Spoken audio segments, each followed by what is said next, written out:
High all, welcome back to our channel rucksack and backpack. এসে গেছি মালদ্বীপ সিরিজের এপিসোড 2 নিয়ে। এই ভিডিওতে আমরা মাফুসি আইল্যান্ড পৌঁছানো, প্যারাসেলিং, মাফুসি আইল্যান্ডের বিকিনি বিচ ইত্যাদি দেখব। যারা এখনও এপিসোড 1 দেখেননি তারা প্লিজ একবার চেক করে নিন, তাহলে এই সিরিজের সমস্ত ব্লগের সাথে রিলেট করতে সুবিধা হবে। ডেসক্রিপশনে লিঙ্ক দিয়ে দিলাম।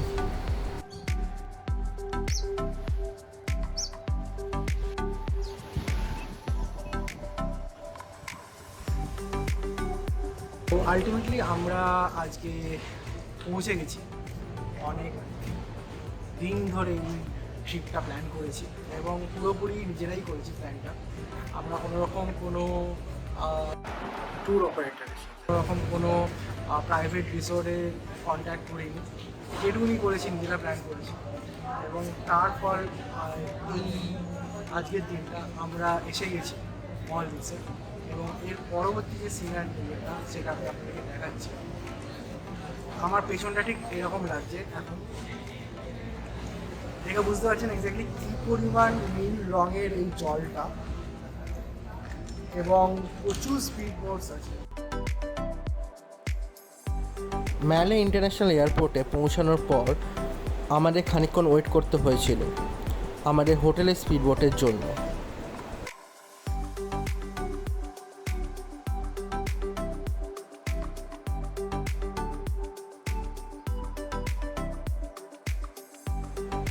এই কাউন্টারটি থেকে লোকাল ফেরি ছাড়ে, যেটি ম্যালের সাথে বাকি আইল্যান্ডগুলো কানেক্ট করে, কিন্তু টাইম ম্যাচ করেনি বলে আমরা হোটেলের সাথে কথা বলে স্পিড বোট অ্যারেঞ্জ করেছিলাম। স্পিড বোটের ফেয়ার ছিল $25 পার পারসন।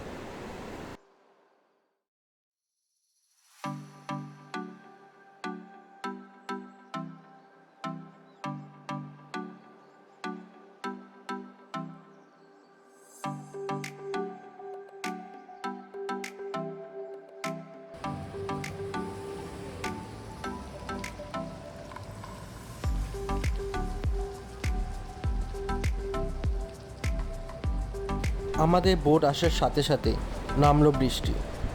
কোনো রকমে লাগেজ তুলে বসে পড়লাম স্পিড বোটে। মনটা একটু খারাপও হলো যে এই বৃষ্টিটা হলিডেটা মাটি না করে দেয়। যাই হোক, লাকিলি আর বৃষ্টি পাইনি গোটা ট্রিপে। স্পিড বোট নিয়ে একটা অ্যাডভাইস দিয়ে রাখি, ওঠার আগে মোশন সিকনেসের মেডিকেশন নিয়ে রাখলে ভালো হয়, কারণ ফাস্ট ও বাম্পি রাইডের জন্য নজিয়া ও ভমিটিং ফিলিং আসতে পারে।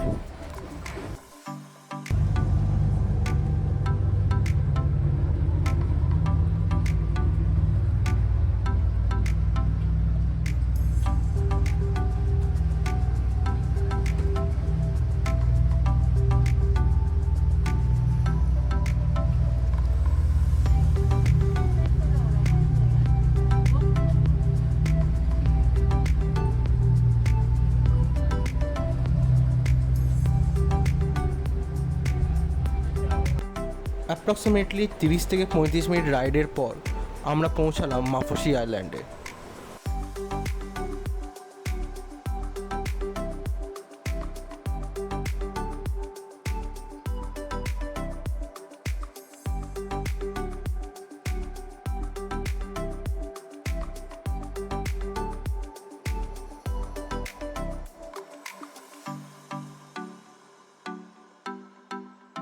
ম্যাপে এই হলো ইন্ডিয়ান ওশনের ওপরে মলদ্বীপসের দ্বীপপুঞ্জ, এবং এটি হলো ম্যালে আইল্যান্ড, যেখান থেকে আমরা ফেরিটি ধরেছি, এবং আমরা এই মাফুসি আইল্যান্ডে পৌঁছাবো।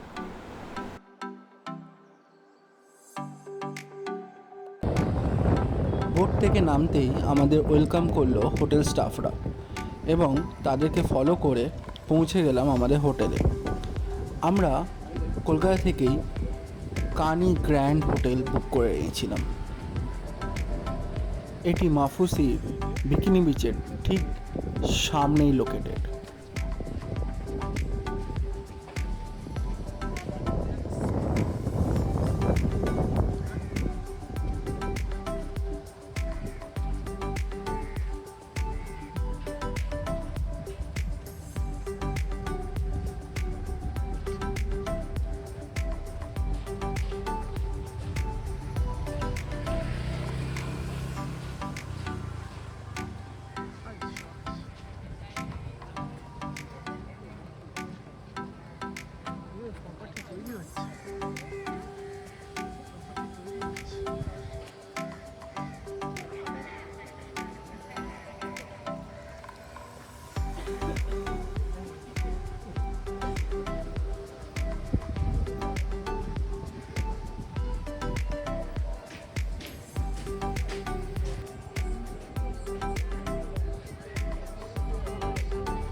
সামনে আছে।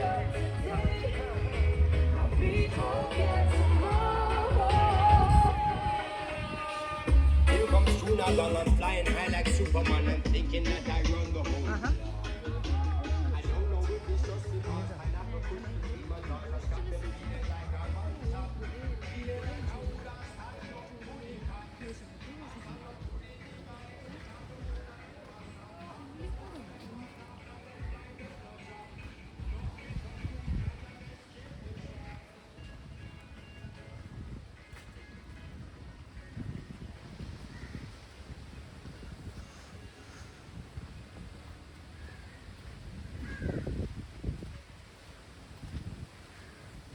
Wow, the big beach.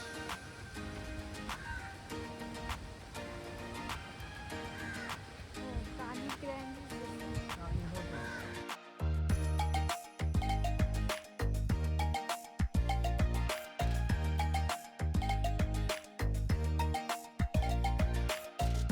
হোটেলে পৌঁছেই প্রথমে পেয়ে গেলাম রিফ্রেশিং একটা ওয়েলকাম ড্রিঙ্ক।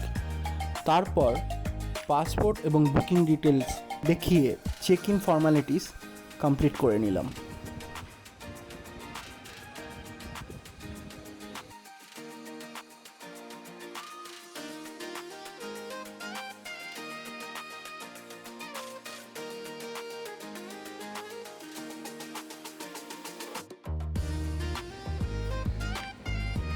রুমে গিয়ে ঝটপট ফ্রেশ হয়ে চলে এলাম বিচে।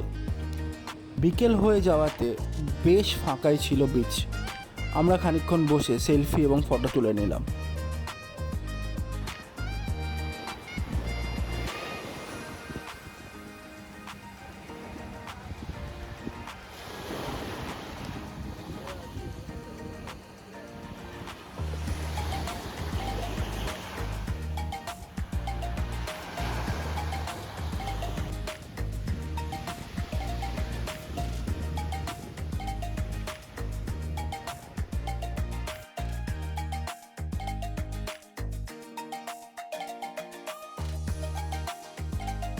এরপর চলে গেলাম ডিনার সারতে মিস্টার অক্টোপাস বলে একটি ক্যাফেতে। বেশ হ্যাপেনিং জায়গা।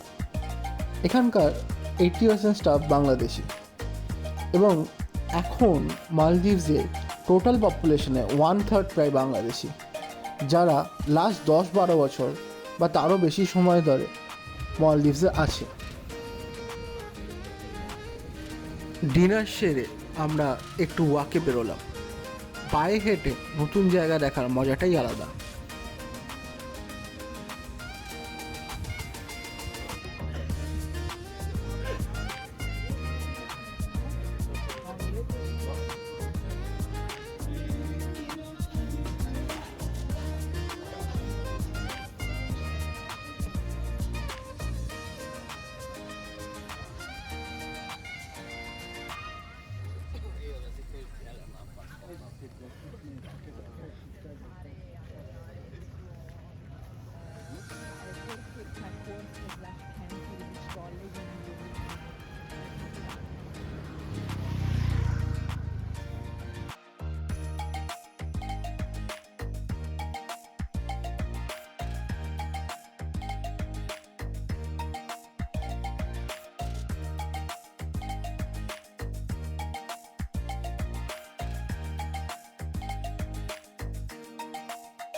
মলদ্বীপসের কারেন্সি নিয়ে এই ফাঁকে কটা কথা বলে নেওয়া যাক। মলদ্বীপসের কারেন্সিকে বলা হয় MVR বা মলদিভিয়ান রুফেইয়া। 1 MVR is equal to 5.37 INR এবং 1 USD is equal to 15.40 MVR। USD গোটা মলদ্বীপসে অ্যাকসেপ্ট করে। আমরা কলকাতা থেকে USD কনভার্ট করে নিয়ে গেছিলাম এবং ওখানে সব জায়গাতে USDতে পে করেছিলাম। ওনারা চেঞ্জ অনেক সময় ডলারে ও অনেক সময় মলদিভিয়ান রুপিয়াতে রিটার্ন করতেন।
যাই হোক, খানিকক্ষণ হেঁটে আমরা চলে গেলাম বিচের সাইডে একটু বসতে। লম্বা ফ্লাইট এবং সারাদিনের জার্নি, ক্লান্তি কিন্তু চলে গেল সমুদ্রের ঠান্ডা হাওয়া এবং সমুদ্রের আওয়াজে।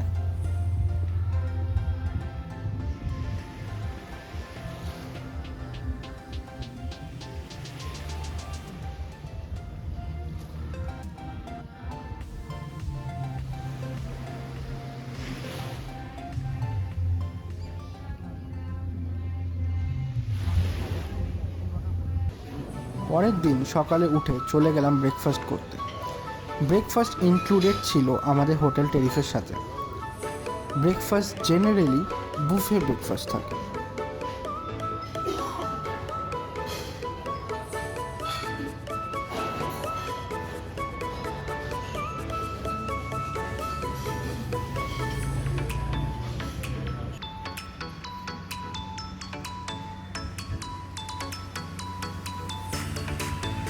ব্রেকফাস্ট সেরে রেডি হয়ে চলে গেলাম বিচে।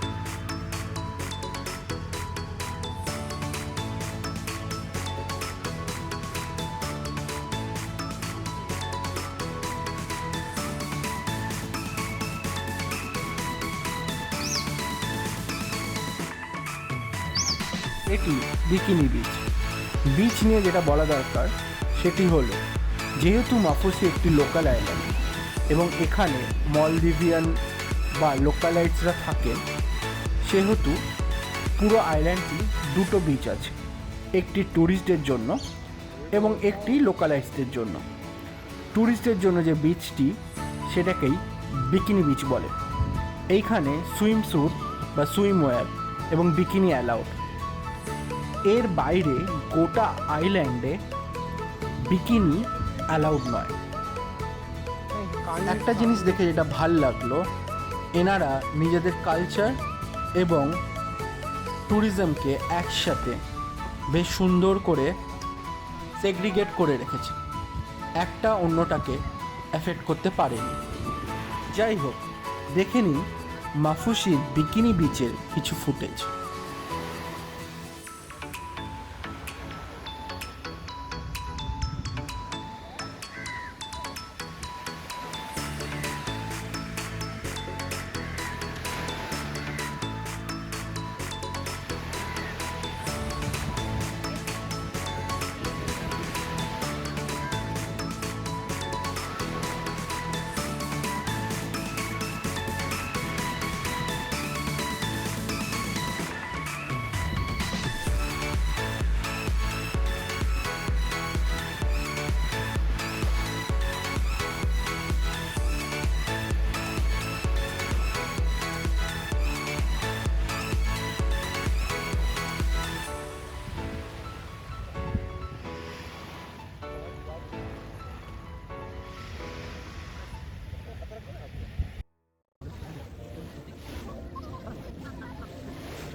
এরপর আমরা লাগুনে গেছিলাম লাঞ্চ করতে। আমরা জেনারেলি মলদ্বীপসে সি ফুড ট্রাই করিনি, তার কারণ আমার ওয়াইফ সি ফুডে অ্যালার্জিক। লাঞ্চ করে আমরা চলে গেলাম একটা জুস পার্লারে। সেখান থেকে ওয়াটারমেলন স্মুদি আর ম্যাঙ্গো স্ক্রুড্রাইভার খেলাম। এরপর চলে গেলাম প্যারাসেলিং, আমাদের লাইফে one of the best experience. প্রথমে $100 করে দুজনের জন্য চাইলো, একটু দরাদরি করে $70 রাজি করিয়ে ফেলেছিলাম। মাফুসি আইল্যান্ডে আর একটা ভালো জিনিস হলো ওয়াটার স্পোর্টস বা অ্যাক্টিভিটির জন্য অনেক শপস আছে। আপনারা দেখে শুনে বার্গেন করে নিতে পারবেন নিজের মতো, এবং পছন্দের মতো প্যাকেজটা সিলেক্ট করে নিতে পারবেন। হোটেল বা রিসর্টের ওপর ডিপেন্ডেন্সি থাকবে না। যাই হোক, চলে গেলাম স্পিড বোটে করে প্যারাসেলিংয়ের জন্য। টোটাল 6 জন ছিলাম আমাদের বোটে।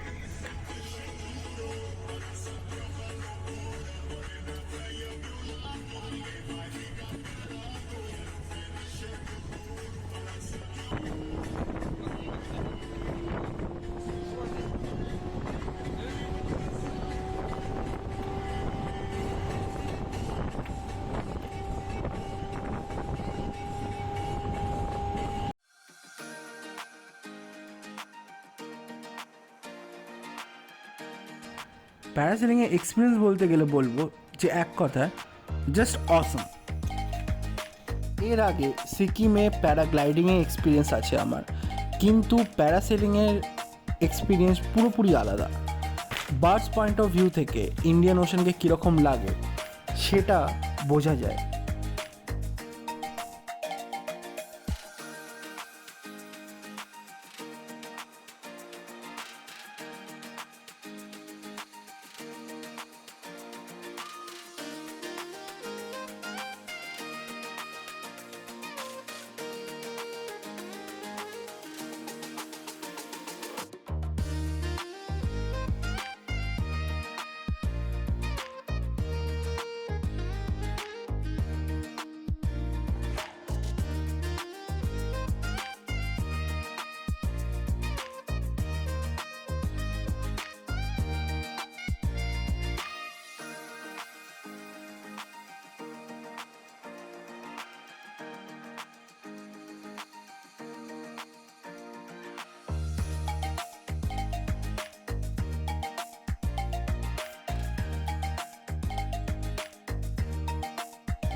এরপর বিকেলবেলা আমরা গোটা আইল্যান্ডটা পায়ে হেঁটে ঘুরে দেখেছিলাম। লোকাল শপস, সুভেনিয়ার শপস, একটা জিম যেটা কিনা ইন্ডিয়া এবং মলদ্বীপসের কোলাবোরেশনে তৈরি, চিলড্রেন পার্ক, একটা মস্ক, মাফুসি জেল ইত্যাদি সব কিছু নিয়ে এবং ওয়াটার স্পোর্টস অ্যাক্টিভিটি নিয়ে আমরা ফিরবো নেক্সট ভিডিওতে। ভিডিওটি এই অবধি দেখে থাকলে প্লিজ একটা লাইক করে দেবেন, ভালো লাগলে শেয়ার এবং সাবস্ক্রাইব করে দেবেন। Thank you for watching.